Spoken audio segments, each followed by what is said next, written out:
It's one of the biggest pushbacks to getting vaccinated: personal freedom. Some critics of the push to administer vaccines speak with a sense of patriotic rebellion, a refusal to give in to a heavy-handed government. They argue that it's downright un-American. That argument may seem strong, but is it valid? Is pushing to inoculate people against COVID un-American? Well, you know that America won its independence in a grueling Revolutionary War. George Washington had his hands full commanding the Continental Army, turning volunteer militias into a more or less professional fighting force. But do you know what killed 90% of his troops during the American Revolution? 90%? Give you a hint. It was something the British no longer had to worry about. The answer? Diseases, especially smallpox. When the war broke out, Europe was well acquainted with inoculating people against diseases by giving them a less lethal form of the disease. That's what vaccines do. They teach your body how to fight a disease by giving it a weak or dead form of the virus to beat down. George Washington knew firsthand how awful smallpox was. He caught it as a teenager during a trip to Barbados. It knocked him down for weeks. Rashes, backaches, chills, painful sores, nearly a month of sickness. According to the CDC, smallpox once killed about 30% of its victims. Survivors were usually left with scars, including young George Washington.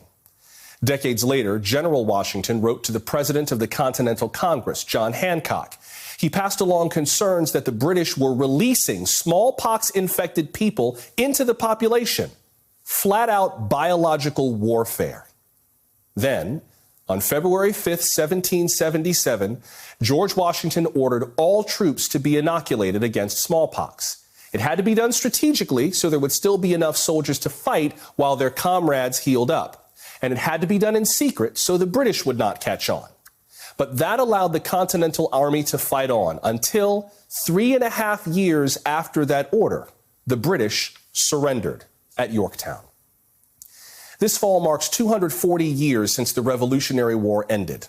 Perhaps it could mark the end of another war if we fight it with everything we've got. See, America's fight for freedom only began with rebellion.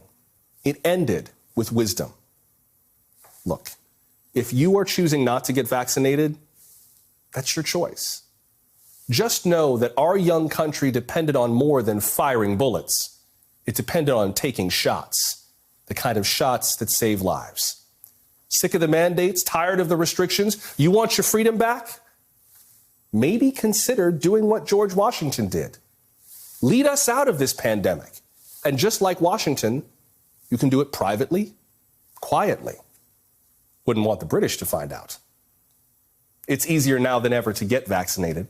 PlanYourVaccine.com has all the information you need to get it done. There's info for people in every state and links to register online. That's PlanYourVaccine.com.